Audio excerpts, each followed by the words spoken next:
I sleep in because my grandfather was a war hero. I know, those two things don't sound like they have anything in common, but let me explain. See, for as long as he could remember, my grandfather wanted to fly. Actually, as a little boy, he used to build these model planes, and they'd fly with little rubber wind-up motors. But they were made out of balsa sticks and toilet paper and flour paste, and so they would come apart mid-flight. That dream of flying, it stayed with him. It never let him go. And so in 1943, at the age of 18, he enlisted in the Army Air Corps, what would later become the United States Air Force. And along the way, he met this beautiful, in his words, brunette nurse at a hospital dance. And after 2 weeks of telephone calls and letter writing, he gave her his wings. And they ended up getting married, and they had a son, and then a daughter, my mom. And all throughout my mom's childhood, her grandfather was larger than life. He was a bomber pilot in the Korean War, and then later on, a squadron commander with Strategic Air Command, or SAC. He flew B-58s. They were the first line of defense in the event of nuclear attack. He had to be ready and in the air within 15 minutes of that alert going off. He was incredible because those B-58s were really difficult to fly. It was the first supersonic bomber. They had 4, not 2, but 4 GE engines, each one with 10,000 pounds of thrust. With afterburners, it boosted to 15,000. My grandfather loved that plane. It was capable of going up to twice the speed of sound, up to Mach 2. And so all throughout my mom's childhood, she thought of him as this first-rate hero. But that beautiful brunette nurse that he married, she was my grandmother, Stevie, so extremely talented in her own right. She was a painter and a singer, but she was also an alcoholic. And so as the years went by and she got sicker and sicker, she was oftentimes completely unavailable or self-involved, especially in the mornings when she was sleeping off a hard night. And so my mom, first as a little girl and then into her teen years, would lay in her bed in the wee hours of the morning and listen as her dad got ready in the dark to go to work. She'd listen as he put on his uniform and as he'd fix his coffee and as he head out to fly those incredible machines. There he was defending our country, and in my mom's eyes, it was inconceivable, unacceptable that his wife wasn't there to see him off. And so in her heart, first as a little girl and then as a teenager, she vowed to herself, if I ever have a family of my own, if I ever have a husband of my own, he's not going to find me in missing in the mornings. He's not going to find me in my bed. I'm going to be up before he is. And so all through my childhood growing up, that's exactly what it was. I never, ever caught my mom sleep in after me. No matter what it was, me or my dad or my brother, whether we had work or we had school or we had practice, a red-eye flight, she was up before us, making breakfast and seeing us off.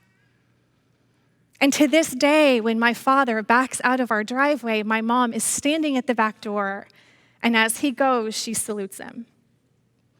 He salutes her back. And no, he's not a lieutenant colonel in the Air Force, he's a lawyer. Y'all might have different opinions on that, but it's special to them. But when it came to my mornings and as a teenager rebelling against the only thing I had to rebel against, I thought it was ridiculous. I'd say, Mom, especially when I had my own car, Mom, I can get to school. I can wake myself up. You do not need to do this. But there she was, up before me.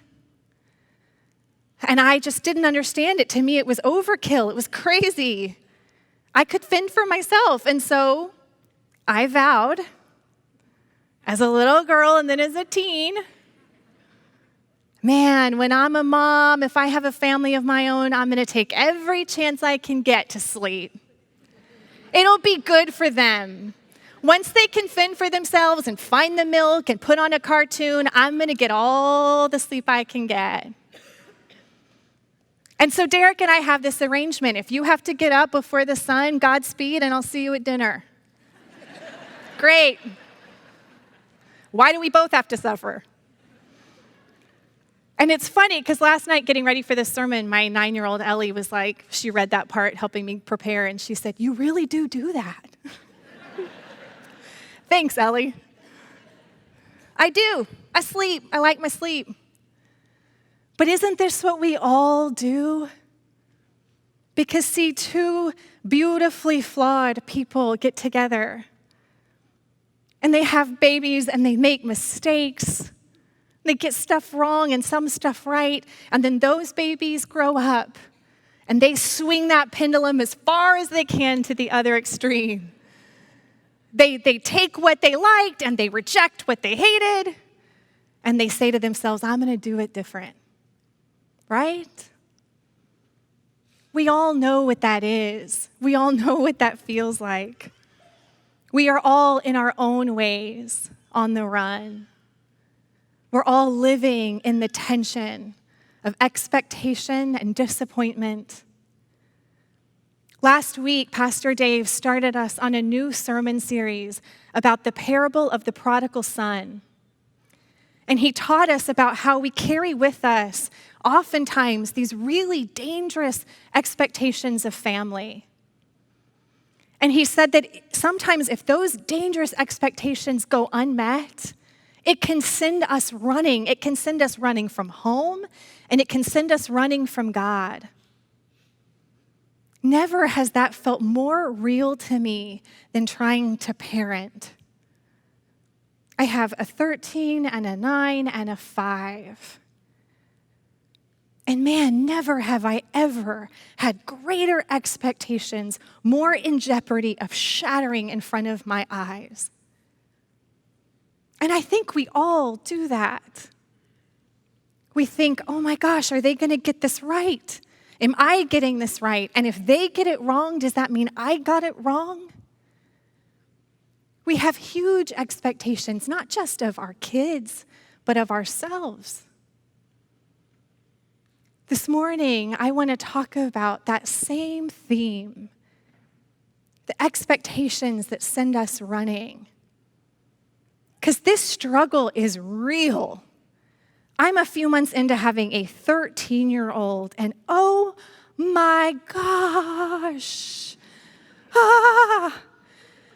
And I'm going to be really honest. Like, I have found, and I'm going to just brag about this church for a second. In this last year of this child doing 12 and now 13, I have received so much help from this church. So many of you have given me your comfort and your advice. Some of you who are empty nesters have shared with me your thoughts, and it has been life-saving and life-giving. And I've gotten encouragement from Pastor Dave and Pastor Diane. But poking around in the story of the prodigal son this last month, I have also received incredible comfort. It's this that I want to share with you this morning, but before I do, let's pray. Father, to every person here, I pray that you would just pour out your grace, that you would open the eyes of our hearts to see how you see us with all the mercy and all the love in the world. I pray, Lord God, that you would comfort us with truth this morning. In your mighty name we pray. Amen. I wish you were dead. That is how the story of the prodigal son begins. We're in Luke 15, verse 11. It says, "And he said to him, a man had 2 sons. The younger of them said to his father, 'Father, give me the share of the estate that falls to me.' So he divided his wealth between them. And not many days later, the younger son gathered everything together and went on a journey into a distant country. And there he squandered his estate with loose living. Historically and culturally, all the scholars agree that at that place and time in history, this was worse than a slap in the face. A father was expected to maintain control over his property throughout the duration of his lifetime. Now, in extremely rare circumstances, a father could decide on his own and with his own initiative that he was going to prematurely assign parts of his estate. But it was unthinkable, patently offensive for the younger son to initiate that. But this is actually worse than that extreme offense. This is worse because not only does he ask for it, but he spends it while the father is still alive. There are people who will tell you that there was no higher offense. There was nothing more disrespectful. It was akin to saying, I wish you were dead. You're dead to me. Go ahead and give me what's mine now. It was outrageous. And Jesus, when he tells us this story, he doesn't give us any background. He doesn't explain how we got to this point in this family dynamic. He just drops us down in the middle of a dysfunctional family as if that's normal. If this were a modern day family, this is exactly what would not make the Instagram feed. You'd be like, I don't know where he went. I think he's on vacation. You would never say that this is what's happening in your house. My son wishes me dead, took the money, and went to spend it. It would be so embarrassing. And yet, in telling us this story, Jesus does not infuse it with shame on any person in the story. Shame is not written into it at all. Instead, in this story, the Father gives us three things. He gives three things from which I draw extreme comfort and encouragement. The first is the Father gives a home to run away from. See, those of us who have a home, we sometimes forget the value of that. I know I do it as a mom. I am so focused on whether or not they're eating healthy foods and whether or not they're on their devices too much and whether or not they're making it at school and whether or not they're getting enough socialization. I can get so bogged down in the details that I forget. And honestly, I don't know how I forget because y'all know I used to be a child abuse prosecutor. I spent so many years sitting with kids who would want nothing more. Kids who would have done anything, traded anything. Their only dream was to have a home to get to run away from. They would have considered that a luxury. To have a parent to push against. In the last year, I have read so many books about parenting teens, trying to figure out what I'm doing. And one of the best illustrations I've gotten is from a book called Untangled by Lisa D'Amour, and she writes this. Consider the metaphor in which your teenage daughter is a swimmer. You are the pool in which she swims, and the water is the broader world. Like any good swimmer, your daughter wants to be out playing, diving, or splashing around in the water.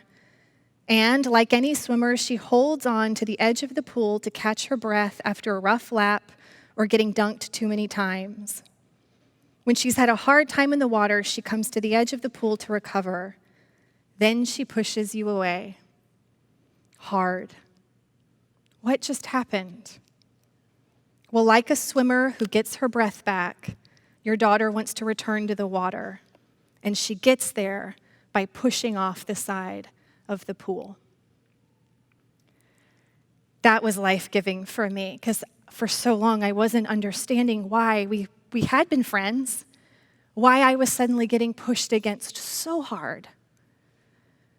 But as illuminating as this has been in my very recent parenting journey, it's been even more helpful in my faith.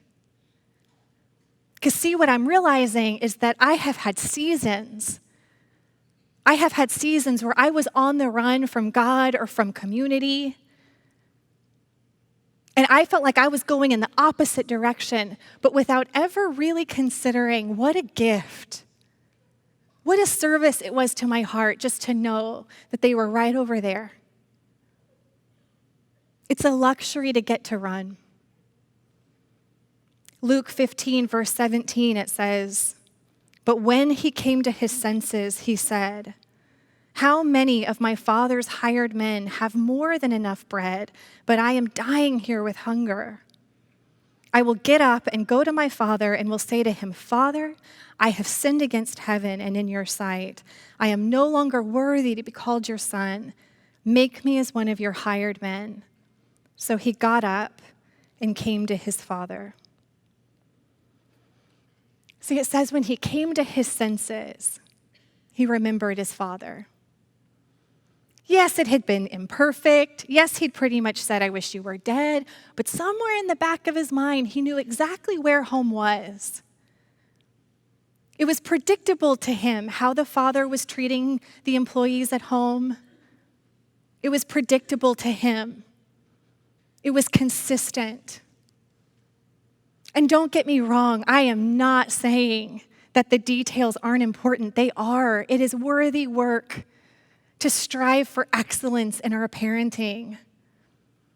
But if you are a parent here this morning and you are struggling, you're feeling the weight of disappointment and discouragement and difficulty, let me encourage you. What a gift it is just to give them a home, to be the person who defines what that is. They probably aren't ever going to say with a big hug, "Thank you for the roof. Thank you for the walls. Thank you for the lights. Thank you for trying." But it doesn't make it any less extraordinary. It's a gift. The Father had given him a home to run from. The second thing he gave him was permission to fail. See, I think this to me is just completely mind-blowing, because the son says this patently offensive thing, and then the dad, the next thing we see is he lets him go. He gives him the money and he lets him go. I can tell you, if I were the mother in this story, I'd be going, "You did what? You gave him what? You're enabling this genius plan of his? God only knows how much damage he's going to do to himself or to others with this plan. When do you expect to step in? How far are you going to let him get?" I mean, can you hear it? I make a pretty good mom character, right? It's in there. I can hear myself do it. But the Father doesn't do that. I really struggle with this. But it's not even that he lets him go. It's that he doesn't follow him. Because I'd be that parent that was like, and then right before it got bad, that was going to be really bad. But he doesn't do that. He doesn't pluck him up out of the pit. He doesn't rescue him. He literally ends up in a pile of pig. And the Father doesn't come. One of the hardest things that I have dealt with lately as a parent, especially with this new teen thing, is that whatever it is that's happening, I feel like sometimes I have a split second to make a choice between, do I validate this or do I shut it down? Whatever the drama is. And I honestly don't know what the right call is. And so I make a decision, and then I spend the next 30 minutes thinking I made the wrong one. So much self-doubt. But the Father here, this portrait of God, flying in the face of every one of my instincts, he gives him permission to fail. The truth is, I think one of the things I'm realizing is that a lot of the time I need to chase my kid down. It has more to do with me than them. It's my fear. It's my embarrassment. It's my need to control. And what I'm learning, and learning the hard way, is that sometimes restraint is the most courageous act. A couple weeks ago, my daughter, this is a very new example, she went to a sleepover at a friend's house, and I had told her before she went, that's fine, you have permission to go, but I have to pick you up by 3 p.m. tomorrow. No ifs, ands, or buts. And so, of course, typical teenager, the next morning I get a text that says, can I have a bit more time? And I really thought that I held it together and played the mature card because I really thought about it, and I decided she could have 1 more hour. And so I said, you have till 4 p.m., that's the latest, or we'll be late to dinner. So at 4 p.m., I'm standing at the friend's house, and I'm knocking on the door, and nobody's answering. And I call her phone, and she doesn't answer. And then I call her again, and she's like, oh my gosh, we're still at the trampoline park.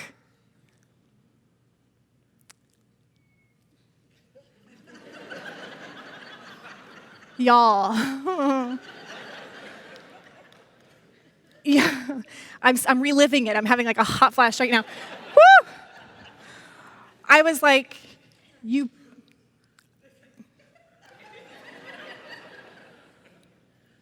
So I put it into my phone, and I realized I have a 13-minute drive to the trampoline park.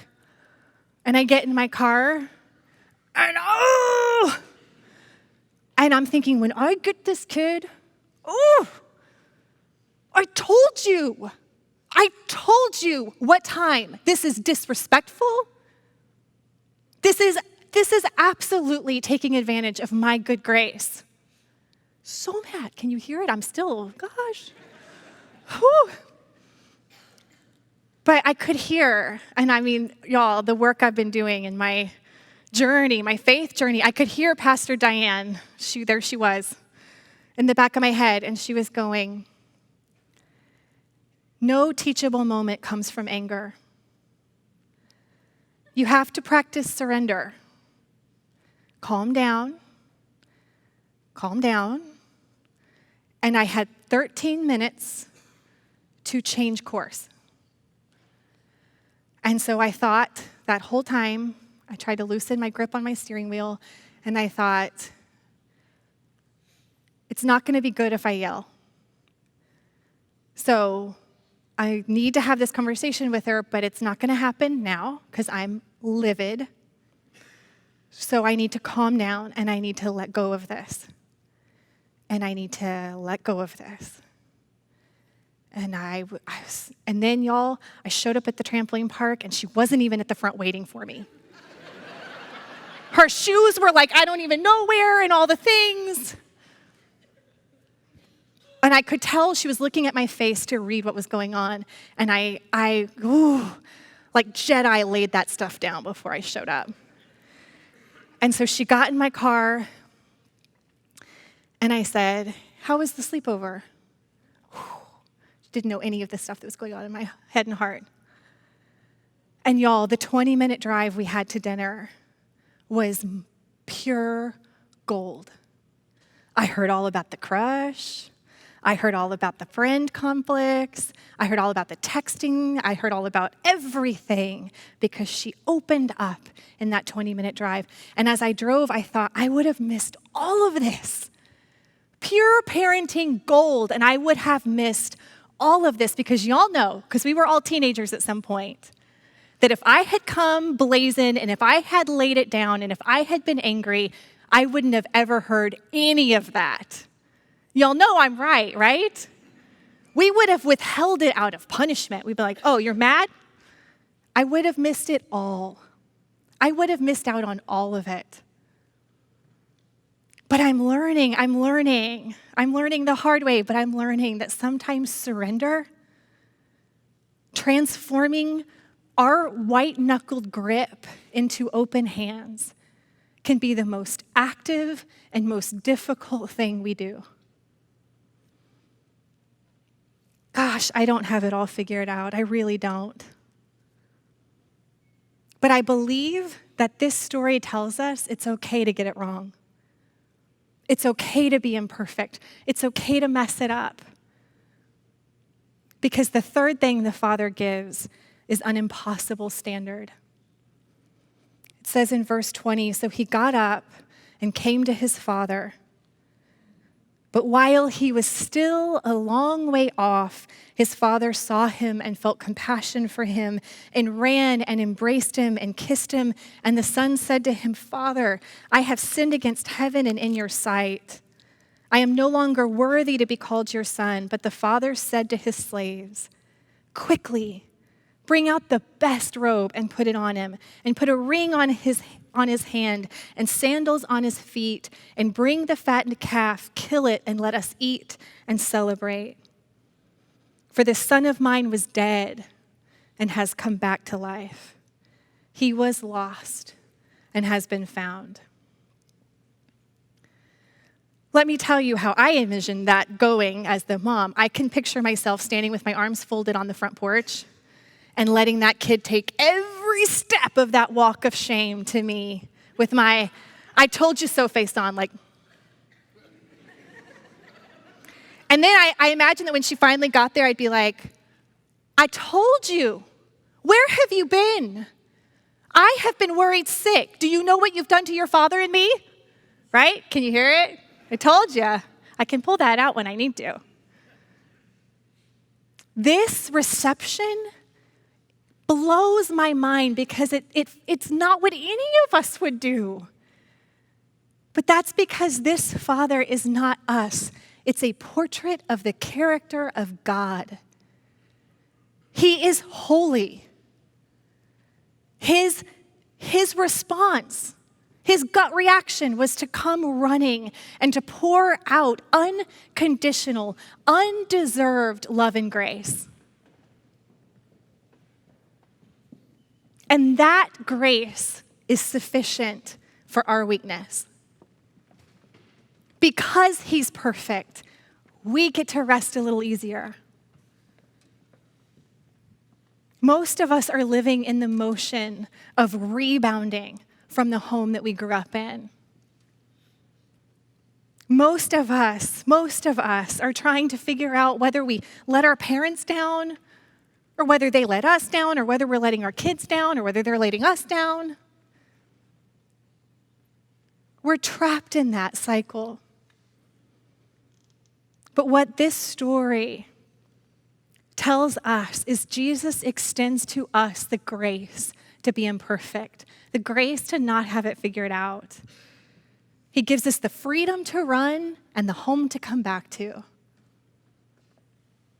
It's my prayer that we would walk in that example, that we would extend grace to each other because we are all in process.